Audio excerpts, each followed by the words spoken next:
បាទជំរាបសួរលោកគ្រូខ្ញុំឈ្មោះផនសុជាតិនៅលេខរៀនទី1ខ្ញុំសូមធ្វើការសង្ខេបមេរៀនតាក់ទងទៅនឹង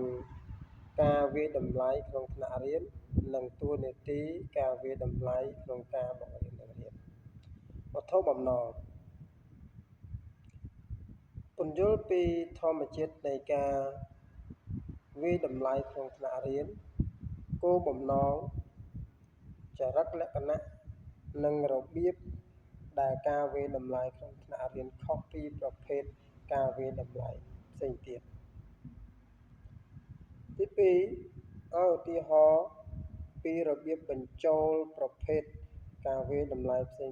ក្នុងការរៀននិងបង្រៀនទី3ប្រាប់ពីកត្តាផ្សេងទំនួលខុសត្រូវក្នុងការបង្កើតតេស្តប្រឡងទ្រឹស្ដីសិក្សាដែលជះឥទ្ធិពលលើការសម្រេចចិត្តពីរបៀបវាយតម្លៃក្នុងថ្នាក់រៀននិងការអនុវត្តក្នុងថ្នាក់របស់គ្រូម្នាក់ៗ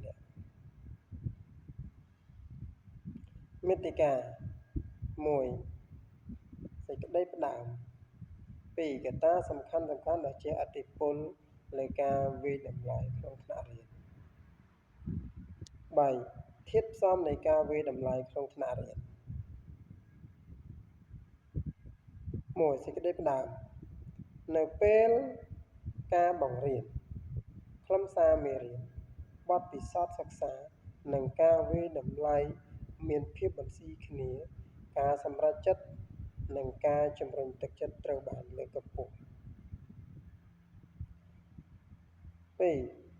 កត្តាសំខាន់ដែលជះឥទ្ធិពលលើការវាយតម្លៃក្នុងថ្នាក់រៀន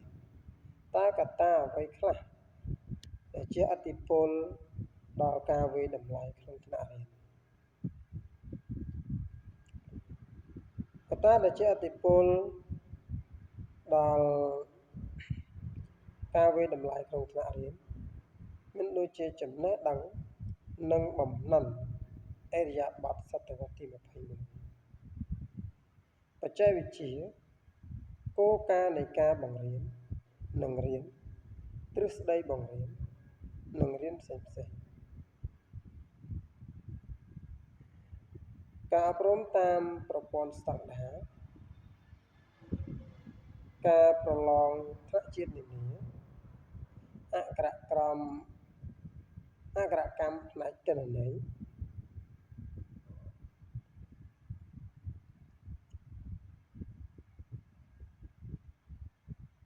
តម្រូវការថ្មីនៃពិភពលោកអន្តរទំនាក់ទំនងដែលផ្អែកលើព័ត៌មានការយល់ស៊ីជម្រៅនៃបញ្ញត្តិគ្រឹះរបស់ខ្លឹមសារមេរៀនសំខាន់បំណិនពុទ្ធិដូចជាការដោះស្រាយបញ្ហាការសម្រេចចិត្តការគិតប្រកបដោយវិជ្ជាញាណនិងមេត្តាពុទ្ធិការគិតប្រកបដោយនវានុវត្តន៍និងភាពច្នៃប្រឌិតបំណិនទំនាក់ទំនងប្រកបដោយប្រសិទ្ធភាព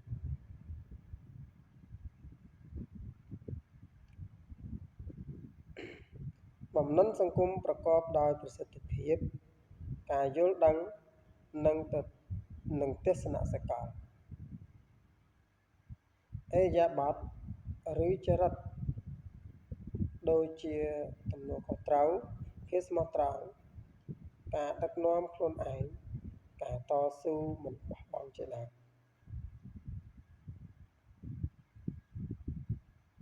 បច្ចេកវិទ្យាតម្រូវឲ្យមានការចាត់វិធានការនិងការគិតពីអ្នកសិក្សាការដាក់ពិន្ទុអូតូម៉ាទិកឬស្វ័យប្រវត្តិផ្ដល់ឱកាសជាច្រើនដល់គ្រូបង្រៀននៅមធ្យោបាយថ្មីក្នុងការវាយតម្លៃការសិក្សារបស់អ្នកសិក្សា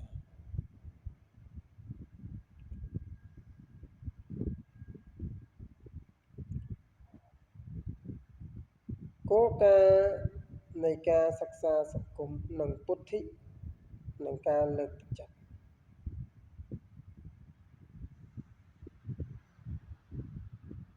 ការស្រាវជ្រាវនៃការសិក្សាការលើកទឹកចិត្ត និងការបង្រៀននិងរៀនទ្រឹស្ដីពុទ្ធិការសិក្សាប្រកបដោយអត្ថន័យមានវិន័យការមានវិន័យក្នុងខ្លួនការទទួលចំណេះតាមបែបសកម្មបំណិនការគិតការលើកទឹកចិត្តតាមរយៈការកែលម្អ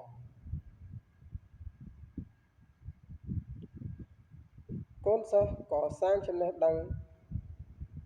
ដែលមានអត្ថន័យផ្ទាល់របស់ពួកគេតាមរយៈការប្រើប្រាស់ចំណេះដឹងដែលមានស្រាប់មកចាប់យកឬភ្ជាប់ជាមួយចំណេះដឹងថ្មីវិន័យផ្ទាល់ខ្លួនកូនសិស្សត្រូវដឹងថាពេលណាប្រើប្រាស់ចំណេះដឹងរបៀបសម្របចំណេះដឹងទៅនឹងស្ថានភាពថ្មីនិងវិធីត្រួតពិនិត្យនិងគ្រប់ការរៀនរបស់ខ្លួនឯងផ្ទាល់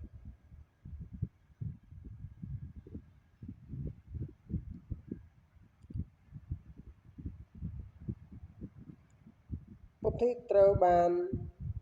សម្រួលដោយវប្បធម៌និងបរិបទសង្គមនិងជាឥទ្ធិពល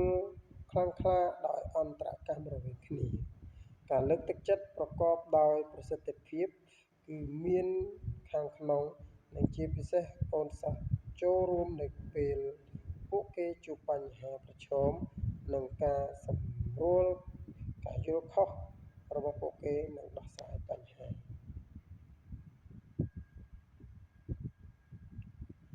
ត្រូវមានស្វ័យវិតម្លៃដើម្បីផ្ដល់ស្វ័យតម្រង់ទិសស្វ័យឆ្លុះបញ្ចាំងការបដិញ្ញាចិត្តនិងការត្រួតពិនិត្យតាមដានស្វ័យប្រសិទ្ធភាពជំនឿជាក់ថាអាចទទួលបានជោគជ័យគឺមានសារៈសំខាន់សម្រាប់ការលើកទឹកចិត្តនិងការចូលរួមក្នុងការសិក្សា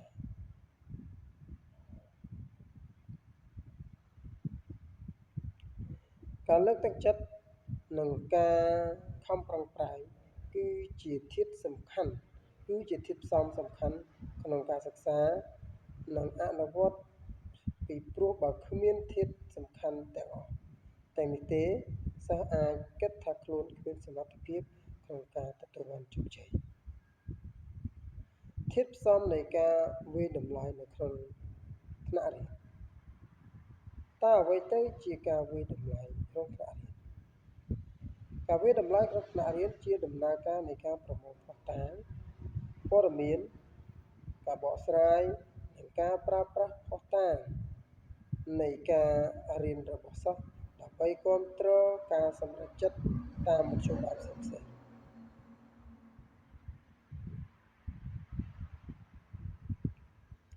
តើធាតុផ្សំការវាយតម្លៃនៅក្នុងថ្នាក់រៀនមានអ្វីខ្លះ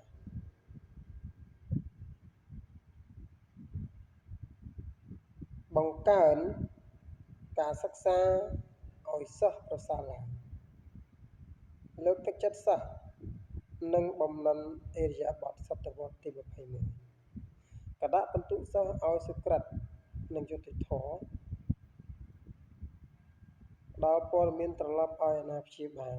ដើម្បីឱ្យពួកគាត់ជួយជំរុញការសិក្សារៀនសូត្ររបស់កូនរបស់ពួកគាត់និងតាមដានការសិក្សាកូនរបស់ពួកគាត់កែសម្រួលការបង្រៀនឲ្យប្រសើរឡើងតាមរយៈការផ្ដល់វគ្គសិក្សា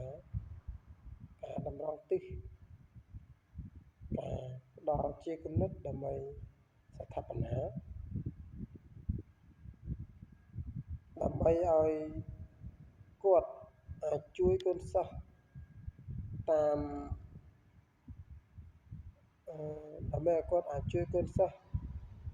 បានតាមភាពជាក់ស្ដែងនិងទាន់ពេលវេលាវិនិច្ឆ័យចំណុចខ្លាំងចំណុចខ្សោយនៃការយល់ខុសនិងកំហុសការរៀនសូត្ររបស់សិស្សត្រួតពិនិត្យការខំប្រឹងប្រែងនិងការរីកចម្រើនរបស់សិស្សចងក្រងភស្តុតាងការសិក្សារបស់សិស្សជាឯកសារ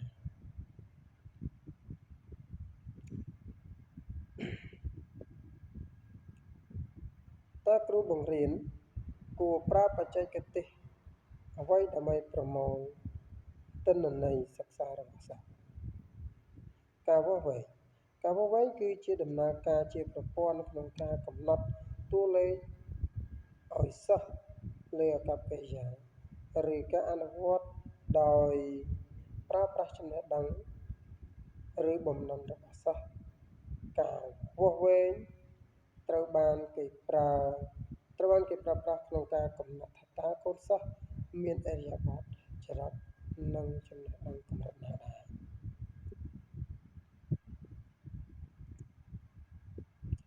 តើគ្រូបង្រៀននឹងប្រើប្រាស់វិធីអ្វីដើម្បីបកស្រាយលទ្ធផលតើគ្រូបង្រៀននឹងប្រើប្រាស់ស្តង់ដារនិងលក្ខណៈវិនិច្ឆ័យអ្វីខ្លះដើម្បីបកស្រាយការបកស្រាយលទ្ធផលគឺជាការវិនិច្ឆ័យគុណភាពដែលកំណត់ពីចរិតអាកប្បកិរិយាឬការអនុវត្តចំណេះដឹងនិងបំណិនរបស់សិស្សការប្រើប្រាស់លទ្ធផលតាមរយៈការវិនិច្ឆ័យការដាក់ពិន្ទុការសម្រួលការបង្រៀនការវាយតម្លៃក្នុងថ្នាក់រៀននិងការសម្រេចចិត្ត